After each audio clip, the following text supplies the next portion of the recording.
We know who we are, we're a big bright spark. Hi, welcome back to the Voices Talk Show.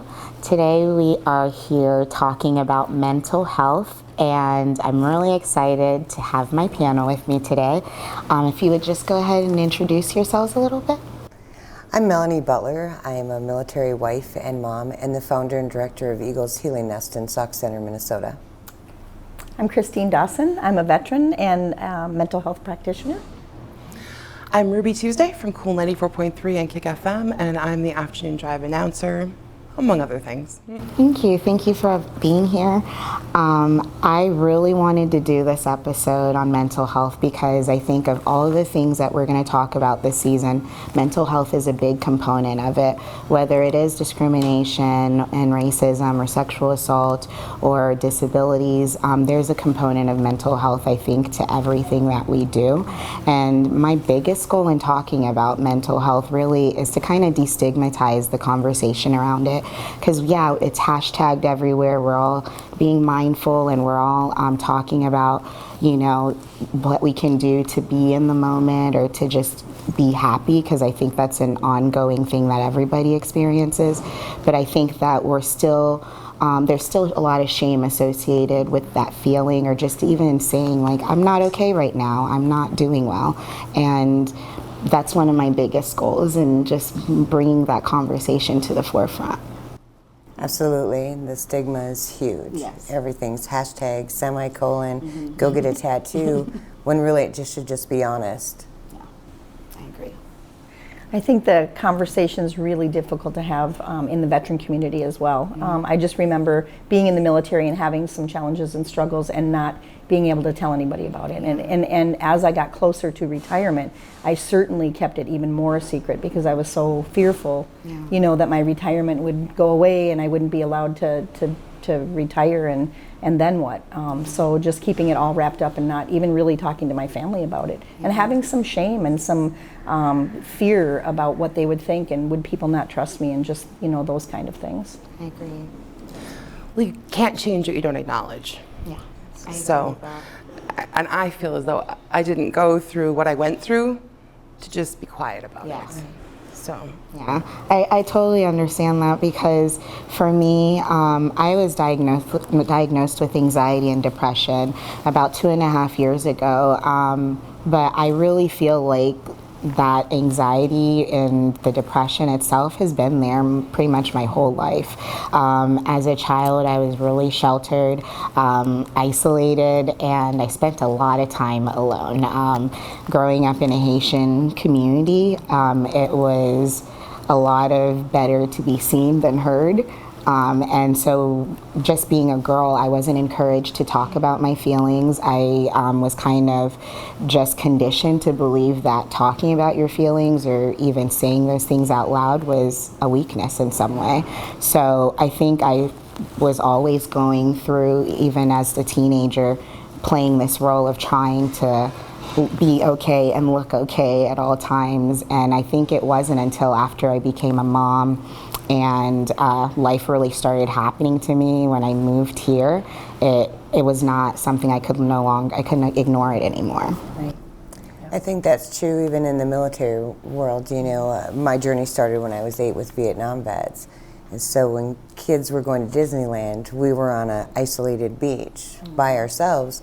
But that's truly, you know, it was a stigma. It was them coming back from a war and their country failing them. But that has remained the same generation after generation.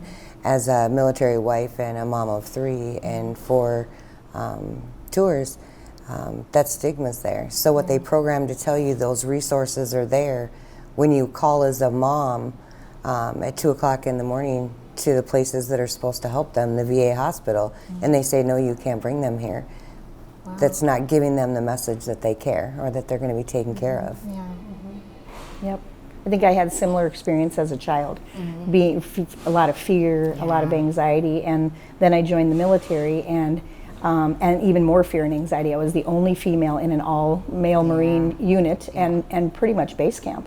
I definitely wasn't going to talk to anybody about, you know, what was going on with me. I couldn't even tell them that I didn't want to go to the chow hall and eat, because it was me and 400 male Marines.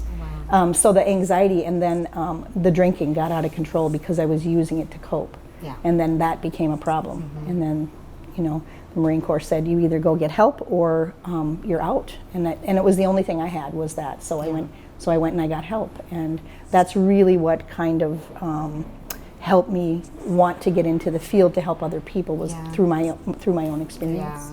Don't you think, though, it's a journey, though? Because as you start to peel back those onions, there's other things. Absolutely. Oh, yeah. Because when I stopped drinking, then the anxiety and the depression became even more, and I felt even more isolated then. Because, in the military, particularly early in the 80s when I went in, women still in the Marine Corps weren't accepted. And so to be accepted, you had to be twice as good. And then now you're saying you can't drink and be a part of that whole culture, which was a huge culture of drinking back then. And I, wanted to stay sober, but it made it really difficult. So there was lots of layers. And the anxiety and the depression, I think, got exacerbated once I didn't have my coping mechanism. When you stuff that trauma. I know that for myself growing up in an alcoholic home, and keep that secret, what you see isn't what you get. Absolutely. Yeah. I didn't have issues myself with mental illness until my 20s, and but I grew up in a household that my mom had panic disorder and my dad had depression, and so when it kind of came around to me, it was like I had to deal with, okay, this is me too. Okay, I have to accept that, and then I spent a good portion of my 20s just trying to stay alive. I mean, I'm a suicide survivor. And so once you I found for me personally, and I can't speak for anybody else, just for my journey, my personal, what I went through, I only got better once I decided, one, that it was okay, and two, that I could accept the help. I did spend quite a bit of time trying to reason my way and trying to say, okay, but this, and this, and this, and this, and this, and until I kind of put all of that aside and said, okay, what I think doesn't matter, apparently. God has another plan. Right. Yeah. And I think that's the component where it's just like you have to kind of come to the shocking realization that I don't have it all together. For me, of course, I'd been through a lot of things over my entire lifespan, but it just became exacerbated when I was here. And the first 2 years were so rough, and it was so much culture shock and discrimination and these random things that kept happening. And I was a new mom on top of that.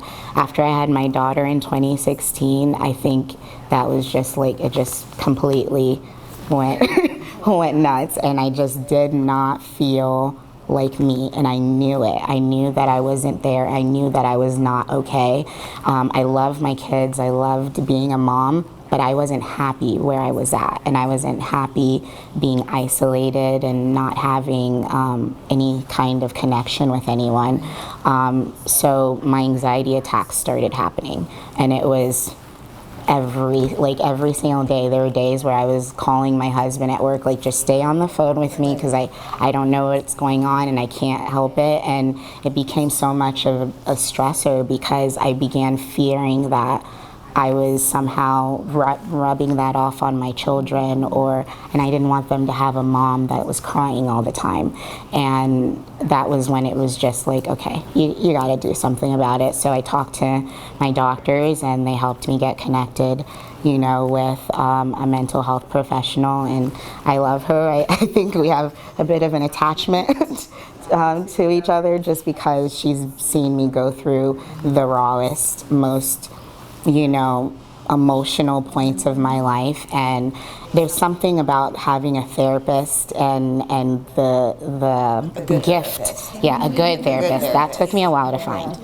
That was not easy. I had to go through a few that were not that great, but when I finally found my person and we clicked, it was like a weight was lifted off my shoulder. It's because this is someone you can be 1000% yourself, and they have nothing in the game. Can I just add one more thing to that? What may be a good therapist for one person may be the complete wrong therapist for somebody else. So just because, it's someone... And that's important. When you were talking about that you're a survivor, as a I don't call myself a survivor anymore. I'm a warrior. Because a survivor to me still represents that I'm victimizing myself, and I'm totally like, I got my tribe, and beware, because and that was just one of the things. And I always tell even our veterans and military members, spouses, and community members that a diagnosis doesn't dictate who you are. You're only as broken as you allow the medical field to tell you you're broken.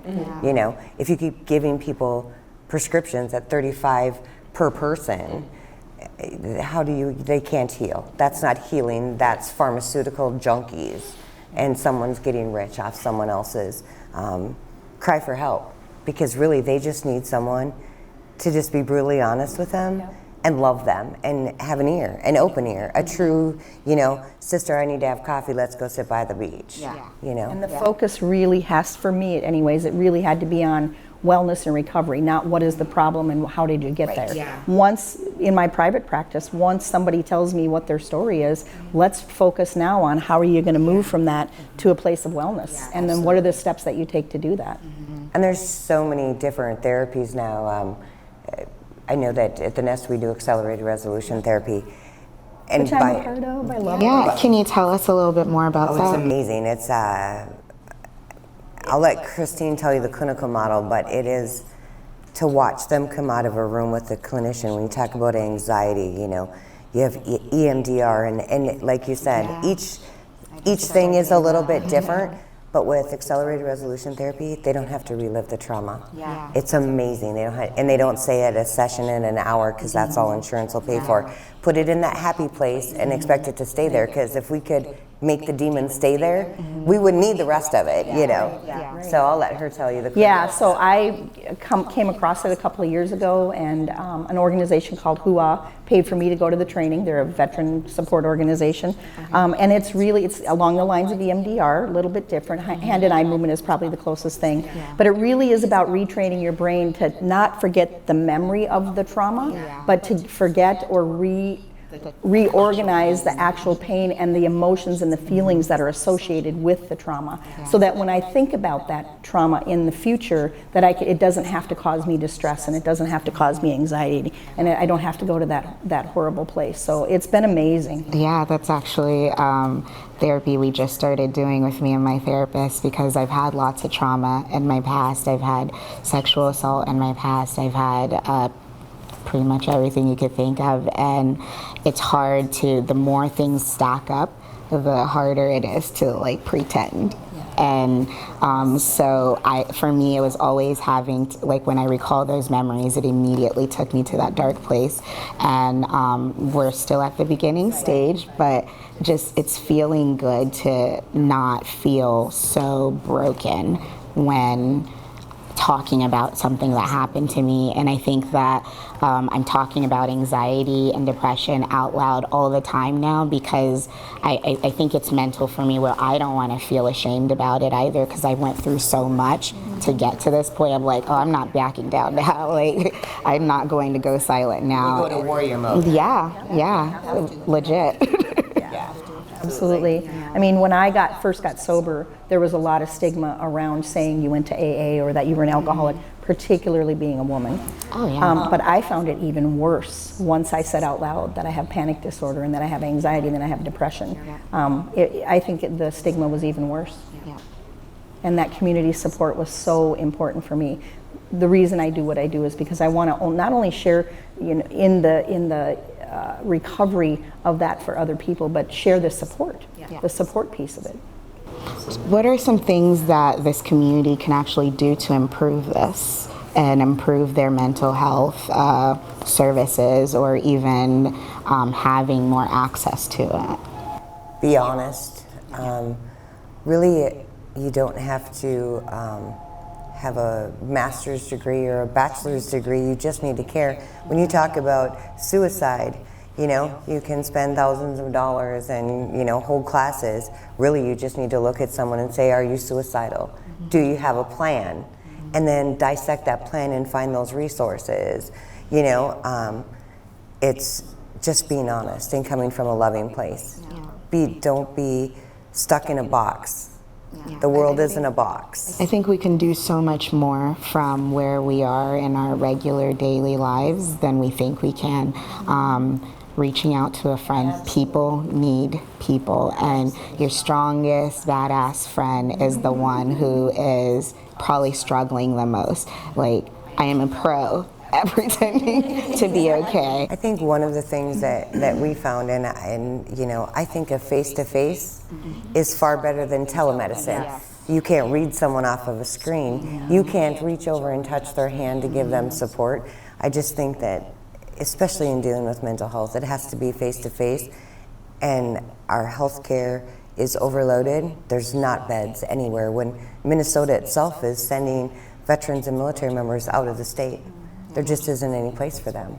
I think too it's important for people who don't suffer with mental illness to, one, realize that they are likely in contact with several people in their lives who do, and to be humble enough to maybe realize they're not an expert, they can't fix it. If someone asks for help, just be willing to say, I don't know what to do, but I'll help you find help. I'll be there with you, I'll be next to you, because you can't fix it for anybody else. I think along with that, be willing to ask, are you okay? Even if you don't know the answer to what that, you know, their answer, if they say, no, I'm not, if you don't know what you can do next, be willing to ask and just listen. I found people ask all the time, how can you sit and listen to people? You know, mostly it's just being present and listening to someone else who really just needs support in that moment. And I think the other thing, the really big thing in any community, is making sure that we're not hiding behind, oh, look at all these programs we have, because there's so many resources, but there's so much stigma attached to reaching out and getting those resources, particularly in the veteran community. We hear so much about veterans still 22 a day committing suicide, and there's a reason for that, because either they're reaching out and they're not getting the help, or they're reaching out, or they're not reaching out because they're afraid to. They're afraid of what, you know, stigma is attached to all that. So really taking the stigma part apart and taking it out of that. Yeah, I just want to thank you guys for being here today and talking about this and being vulnerable. I think it's such an important conversation to keep having. I will definitely be talking about it with every episode because it's not talked about enough, and it's my personal mission to let people know that it's okay to not be okay. Absolutely. Thanks for Thank you. Absolutely.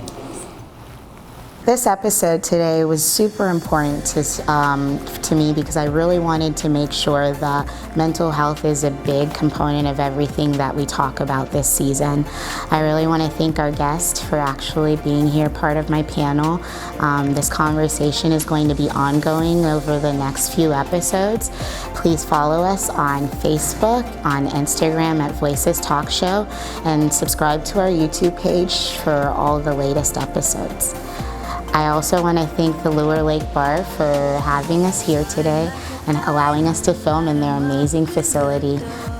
Our next episode is going to be on LGBTQ, and we will be having various panelists from our community who will actually have experience in that area, and we really want to focus on just bringing exposure to all different types of social issues. It's real.